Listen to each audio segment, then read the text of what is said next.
Hello guys, मैं अंकित Chaudhary bits Pilani का second year का स्टूडेंट हूँ और आज मेरे साथ है युवराज शर्मा जो भी बिट्स पिलानी का सेकंड ईयर का स्टूडेंट है और उसकी ब्रांच है एमएससी फिजिक्स और जिसके साथ उसके जेईई मेंस का स्कोर था फिजिक्स के अंदर 99 परसेंटाइल से ऊपर।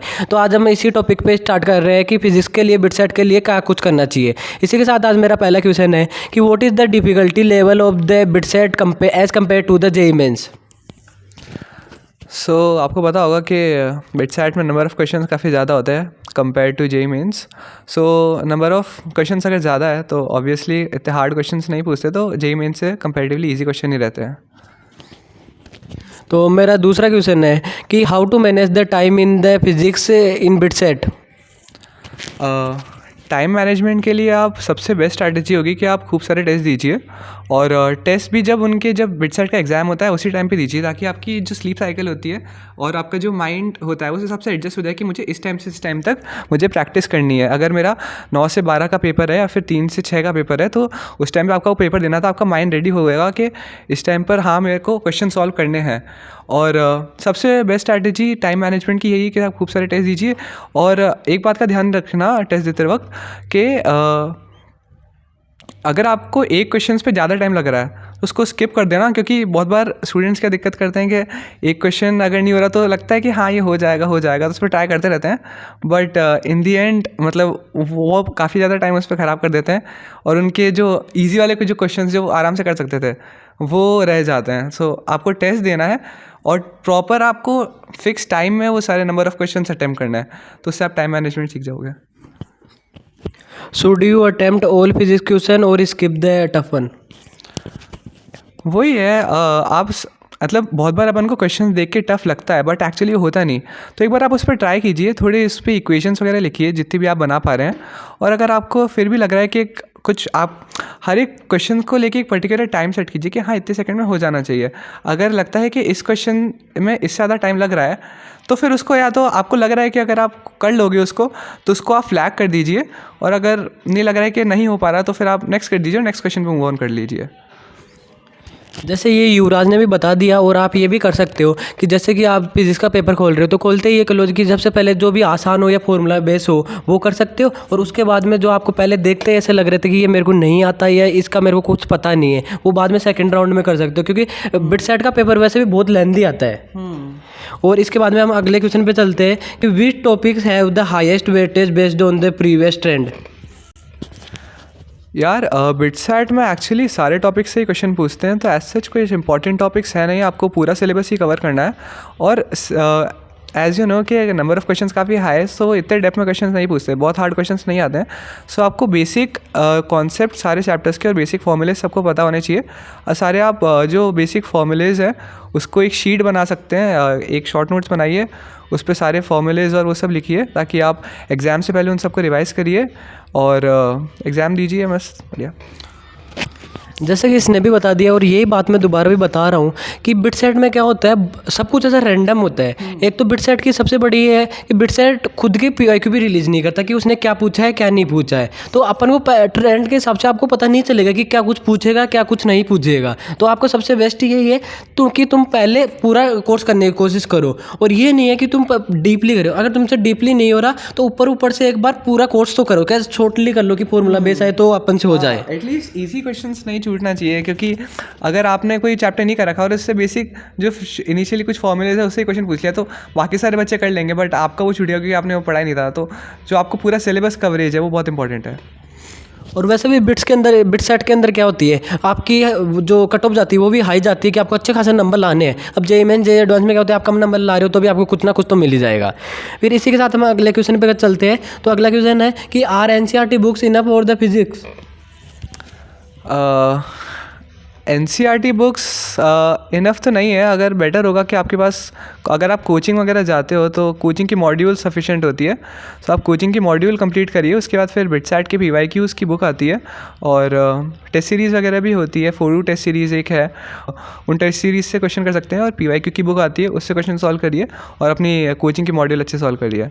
तो और थ्योरी वगैरह पढ़नी हो तो एनसीईआरटी पढ़ सकते हैं, फिर कोई और आपको बुक्स अच्छी लगती हो तो आप उससे थ्योरी पढ़ सकते हो।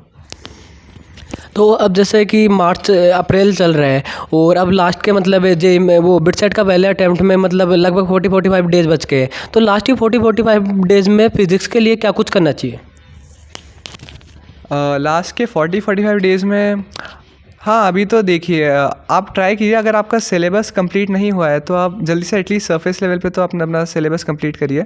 और अगर आपका सिलेबस हो गया है तो काफ़ी बढ़िया बात है, तो आपको रेगुलर आपको बस अब टेस्ट देने और उन टेस्ट का एनालिसिस करना है, क्योंकि अब आपसे क्या होगा, आप टेस्ट दोगे तो बहुत सारी सिली मिस्टेक्स होती है आपसे एग्ज़ाम में। सो आपको सारी मिस्टेक्स एग्ज़ाम के बाद एनालाइज़ करनी है, सारी मिस्टेक्स नोट डाउन करनी है एक जगह। आपको देखना है कि यहाँ मेरे से ये यहाँ पे सिली मिस्टेक्स हुई एंड यहाँ पे मेरे को ये कॉन्सेप्ट नहीं आता, तो आप उन कॉन्सेप्ट को जाके रिव्यू कीजिए। इससे आपको आपके वीक एरियाज़ को पता लगेगा कि आपके वीक एरियाज़ कहाँ हैं और आप उनको इम्प्रूव कर सकते हो। और एक आप ये भी कर सकते हो कि जैसे कि आपका कोर्स कंप्लीट नहीं हुआ है, कोर्स कंप्लीट नहीं हुआ तो आप क्या करो कि कोई भी क्रैश कोर्स उठा के भी आप कोर्स कंप्लीट कर सकते हो। अब क्रैश कोर्स में आप जैसे किसी भी का उठा लिया, जैसे फोडू क्लब है, एक बेनिफिट ये भी है आपको फोडू क्लब का क्रैश कोर्स ज्वाइन करने का कि ये बनाया गया है ना, वो बनाया गया है टॉप IITians और टॉप बिट्सियंस के द्वारा, तो उन्हें कहीं ना कहीं पता है कि आपका पेपर किस लेवल का आया है, क्योंकि वो उसी फेज़ के थ्रू गए हुए हैं पहले से। तो इसीलिए ये एक बेनिफिट है आपका फोडू क्लब का क्रैश कोर्स ज्वाइन करने का। अगर आपका कोर्स कंप्लीट हो गया तो दोबारा कोर्स की तरफ भी मत जाओ, उसमें आप क्या करो, फॉर्मूला शीट बना रखी होगी आपने या शॉर्ट नोट्स बना रखे होंगे, उनको आज आप रैपिडली रिवाइज करो और उसके साथ क्या करो, टेस्ट सीरीज दो, क्योंकि टेस्ट पे तुम जितना ज़्यादा फोकस करोगे ना उतना ही तुम्हारा लास्ट में फाइनली रिजल्ट आएगा। उसके बाद में मेरा अगला क्वेश्चन है कि बिटसेट फिजिक्स के लिए कौन सी बुक फॉलो करनी चाहिए? बिटसेट फिज़िक्स के लिए NCERT सबसे पहले तो आपने पढ़ रखी होनी चाहिए, उसके बाद फिर कोचिंग मॉड्यूल्स पढ़ लीजिए, उसमें काफ़ी अच्छे मतलब मेजॉरिटी जहाँ से अच्छे क्वेश्चंस होते हैं वो सारे कवर्ड होते हैं। उसके बाद फिर आप EYQ कर लीजिए। और उसके अलावा अगर आपको और पढ़ना है तो HC वाला बहुत अच्छी बुक है, मैंने वो अच्छे से पढ़ी थी, थ्योरी के लिए बहुत अच्छी बुक है, तो बिल्कुल पढ़ी जा सकती है। और मेरा अगला क्वेश्चन है कि आपने बिटसेट के लिए फिजिक्स के जो भी JEE मेंस के प्रीवियस ईयर क्वेश्चन थे वो भी सोल्व करे थे या केवल बिटसेट के थे वो करे थे? तैयारी तो मैंने JEE मेंस एडवांस सबकी करी थी, तो मैंने तो एडवांस की भी करी थी, मेंस के भी करी थे, और बिटसेट के भी PYQs जितने हो सके थे उतने करी थे। तो आप जिसमें जैसे मान लो कि किसी ने ये क्या बोलते हैं JEE मेंस की JEE एडवांस में तैयारी नहीं करी, तो उसका पहले तो मेन फोकस यही होना चाहिए कि बिटसेट के PYQ करे, और फिर उसके बाद में टाइम उसको अलॉट होता है तो वो JEE मेंस के लास्ट ईयर क्वेश्चन कोई से भी JEE मेंस के क्वेश्चन के थ्रू जा सकता है। और JEE मेंस के अलावा एडवांस के करने की कोई ज़रूरत नहीं है, बिटसेट के लिए कोई मतलब ही नहीं है, सोचना भी मत। और JEE मेंस के भी अगर कोई हार्ड वन क्वेश्चन नहीं हो रहा है तो कोई दिक्कत नहीं है, क्योंकि JEE मेंस के भी टॉप लेवल तक बिटसेट नहीं जाता है। और फिर उसके बाद में अगला क्वेश्चन है, how to improve speed in solving physics problems? Speed solve करने के लिए वही है, आपको खूब सारी प्रैक्टिस करनी है, खूब सारे क्वेश्चंस टाइम मतलब फिक्स टाइम में सॉल्व करने हैं, तो इवेंचुअली आपकी स्पीड बढ़ जाएगी। अब ऐसा नहीं कि एक दिन में मैं कुछ ऐसे कोई टोटका बता दूंगा कि अगले दिन आपकी स्पीड बहुत बढ़िया हो जाएगी, प्रैक्टिस से धीरे धीरे होएगा वो। और मेरा अगला क्वेश्चन है, what are the most common mistakes student makes in physics?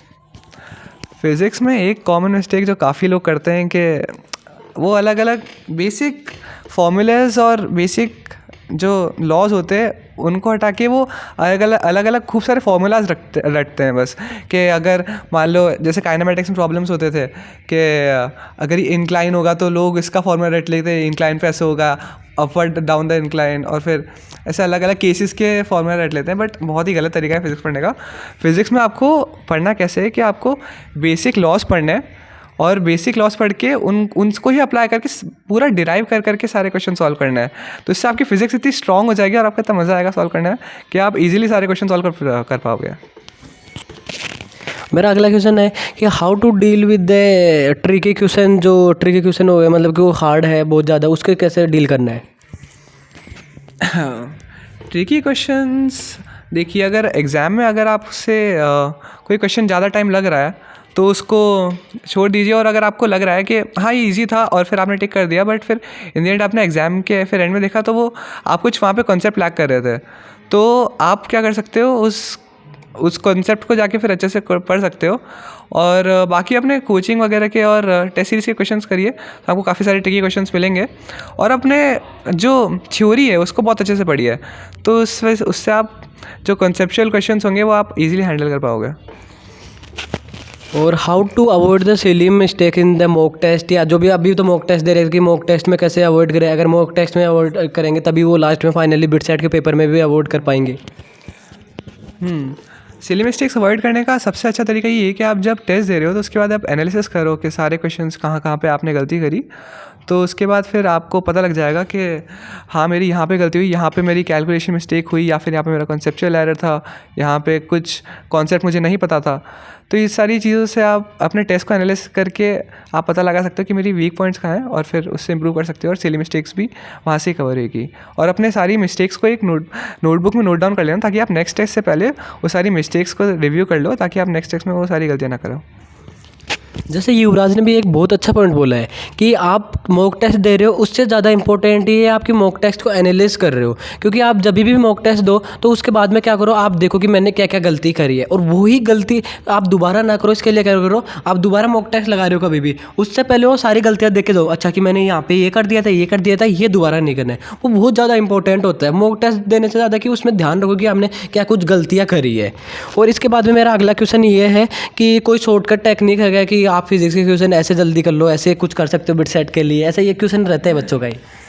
नहीं, शॉर्टकट टेक्निक्स कुछ नहीं होती है। शॉर्टकट्स आप रट लेते हो, उसके बाद फिर एग्जाम में जाते हो, फिर वो थोड़ा भी वेरिएशन कर देते हैं क्वेश्चन में, तो वो शॉर्टकट टेक्निक फेल हो जाती है। बिल्कुल ऐसे नहीं करना है। अपन को बेसिक लॉज और जो डेरिवेशन है वो सारे अच्छे से करनी है। बेसिक लॉज लगाओ, आराम से आंसर आता है, कोई दिक्कत नहीं। और मेरा लास्ट क्वेश्चन अभी यही है कि बिट सेट के लिए जो भी फिजिक्स होती है उसको अपन लास्ट के दिनों में रिवाइज करने के लिए क्या कुछ करें, कि मेरा कोर्स हो गया अब रिवीजन नहीं करना है मेरे को, तो रिवीजन के लिए क्या कुछ करना चाहिए?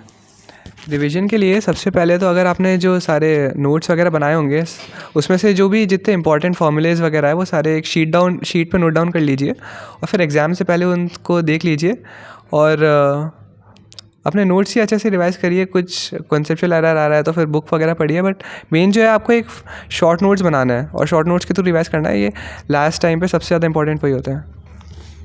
जैसे कि इसने सब कुछ बता दिया, और मैं भी ये बताना चाहता हूँ कि आप रिवाइज़ करने के लिए क्या कर सकते हो, तो वही सेम है कि आपके शॉर्ट नोट्स है, या आपने फॉर्मूला शीट बना रहा है कि ये, या वो नहीं है तो आपके नोट्स है, तो आप अभी भी ये करो, नोट्स है, नोट्स को उठा के देखो कि ये मेरे को इंपॉर्टेंट लग रहा है, इसको मैं फॉर्मूला शीट में लिख सकता हूँ, तो फॉर्मूला शीट बनाओ और उसको रैपिडली रिवाइज करने की कोशिश करो। क्योंकि नहीं आपके उस टाइम पर ऐसा ना हो कि आप 2-4 तो फॉर्मूलों की वजह से क्वेश्चन नहीं हो पा रहे। वो बहुत इंपॉर्टेंट है, क्योंकि कई बार बिट्स में ऐसा होता है डायरेक्ट पूछ लेते हैं कि ये फॉर्मूला लगेगा, आंसर आ जाएगा। क्योंकि बिट्स क्या है, ज़्यादा डेप्थ नहीं पूछती आपको, वो स्पीड और एक्यूरेसी पे ज़्यादा ध्यान देती है as compare to the depth.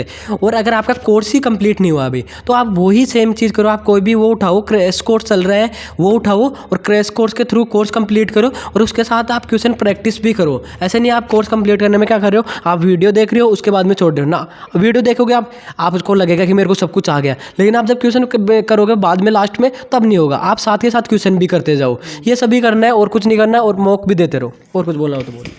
हाँ, एक और एडवाइस मैं देना चाहूँगा कि बहुत सारे स्टूडेंट्स क्या करते हैं कि वो क्वेश्चन देखते हैं और फिर उसका सोल्यूशन देख लेते हैं, फिर उनको लगता है कि हाँ ये तो मुझे आ गया आराम से। उसके बाद फिर एग्ज़ाम में जाते हैं तो फिर वो क्वेश्चन होते नहीं है। तो ये बहुत ही गलत तरीका है फिजिक्स पढ़ने का। सबसे पहले आपको जो भी क्वेश्चन देखना है, उसके बाद आप जितनी भी इक्वेशंस बना पा रहे हो, जैसी बना पा रहे हो, आप पूरी इक्वेशन सारी लिखिए और फिर ट्राई कीजिए बनाने की। अगर नहीं बन पा रहा है तो फिर सोल्यूशन देखिए, बट डायरेक्ट सोल्यूशन मत देखना, ये बहुत गलत आपको सूडो कॉन्फिडेंस देता है कि आपसे क्वेश्चन बन रहे हैं, बट आपको सच में कॉन्सेप्ट आया नहीं है।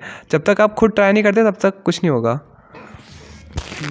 एक ही बात आप ध्यान रखना कि बहुत सारे लोग होते हैं जिससे कि क्वेश्चन देख के नहीं बनते हैं, कोई दिक्कत नहीं, अब नहीं बनते तो भी आप स्ट्रगल करो कि मैं कुछ भी क्वेश्चन बना रहा हूँ, कुछ भी कर रहा हूँ, कुछ भी रैंडम सीट करो, ताकि मेरे को ये इस चीज़ पे क्वेश्चन है, चलो मैं रैंडम, मेरे को ये चीज़ आती है, ये चीज़ पे मैं क्वेश्चन इक्वेशन वगैरह बना रहा हूँ, ये फॉर्मूला आता है, वो सब कुछ लिख रहा हूँ, जो भी आता है। हाथ पैर मारो, अगर आप हाथ पैर भी मार रहे हो, आपसे क्वेश्चन सोल्व नहीं हो रहा, जो हाथ पैर मार रहे हो वो बहुत इंपॉर्टेंट है, वो बहुत ज़्यादा काम में आएगा। अगर आप क्वेश्चन पढ़ा, अरे यार ये तो मेरे को पता ही नहीं है, चलो आंसर देख लेता, आंसर देखे अरे हाँ यार ये तो मेरे को आ गया, वो आपको बिल्कुल भी याद नहीं रहने वाला एग्जाम में। कि एग्जाम में जाके आपको ये रहेगा, अरे यार इसका थोड़ा सा पता चल जाए ना मेरे को, मैं फिर तो कर लूँ, वो वाली सीट होएगी, फिर एग्जाम में आपसे कुछ नहीं हो पाएगा। चाहे आप हाथ पैर मारो, नहीं होए बेटर है, क्योंकि आप कुछ सीख रहे हो। आप वो क्वेश्चन नहीं हो रहे, हाथ पैर मार के आप वो कर रहे हो बाद में, तो आपको की ज़्यादा है। अगर आपको पहले ही हो गया तो फिर तो वही क्या है कि मेरे से तो हो रहे है सब कुछ, तो हाथ पैर मार के करने की कोशिश करो। और कुछ लास्ट में बोलना चाहता है, ये हो गया सब कुछ।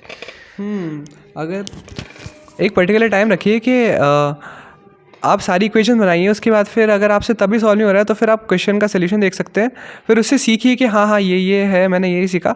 तो आप इवेंचुअली जब आप 10-12 क्वेश्चन ऐसे सॉल्व कर लोगे तो उसके बाद फिर आपको बेसिक कॉन्सेप्ट आ जाएंगे, फिर आप आगे ये क्वेश्चन आपसे बनने लग जाएंगे। बट डायरेक्ट सोल्यूशन कभी मत देखना, हमेशा पहले प्रॉब्लम अच्छे से सॉल्व करना, सारी इक्वेशन जितनी आपको बन पा रही है, जितनी आप लगा पा रहे हो सारी इक्वेशंस लगाओ, उसके बाद ही सोल्यूशन देखना। तो आपकी जो लर्निंग होगी वो काफ़ी बेटर होगी और आप काफ़ी अच्छे सीख पाओगे।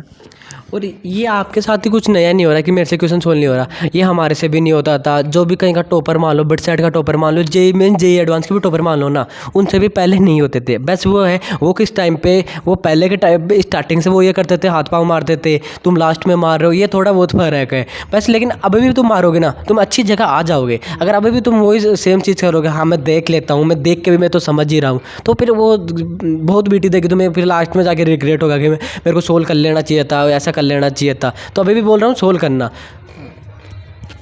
और मैं लास्ट में ये कहना चाहूँगा कि मतलब अगर आप अच्छे कॉलेज में पहुँच जाओगे तो इसके बहुत अच्छे बेनिफिट्स हैं। आप काफ़ी अच्छी कंपनी मिलेगी आपको, और जितने अच्छे आपको लोग मिलेंगे तो आप उतना ग्रो कर पाओगे। तो आपकी कंपनी बहुत इंपॉर्टेंट है कि आप कितना ग्रो करते हो लाइफ में। अगर एक अच्छे कॉलेज में आओगे, आपको अच्छे लोग मिलेंगे, अच्छा एसोसिएशन मिलेगा और आप बहुत ग्रो कर पाओगे। आप बहुत ग्रेटफुल होगे कि हाँ मैंने अच्छे से तैयारी कर ली इस एग्ज़ाम के लिए। अगर अभी आपने अच्छे से तैयारी नहीं करी, फिर अगर आप नॉट सो गुड कॉलेज में आओगे, वहाँ पे भी जाके आप मेहनत कर सकते हो, बट द थिंग इज़ वहाँ पे आपको मे बी इतना अच्छा एसोसिएशन ना मिले, इतने हार्ड वर्किंग बच्चे ना मिले, तो फिर हो सकता है आप डिस्ट्रैक्ट हो जाओ, और वही बात है। और इसी के साथ आज की वीडियो यहीं पे ख़त्म करता हूँ मैं। अगर आपको केमिस्ट्री और मैथ के ऊपर भी सेम वीडियो चाहिए तो आप कमेंट कर देना कि हाँ भैया हमें वो वीडियो भी चाहिए कि बिट सेट के ऊपर। इसी के साथ bye bye, thanks for watching. इसी के साथ लाइक कर लेना, सब्सक्राइब कर लेना, बाय बाय।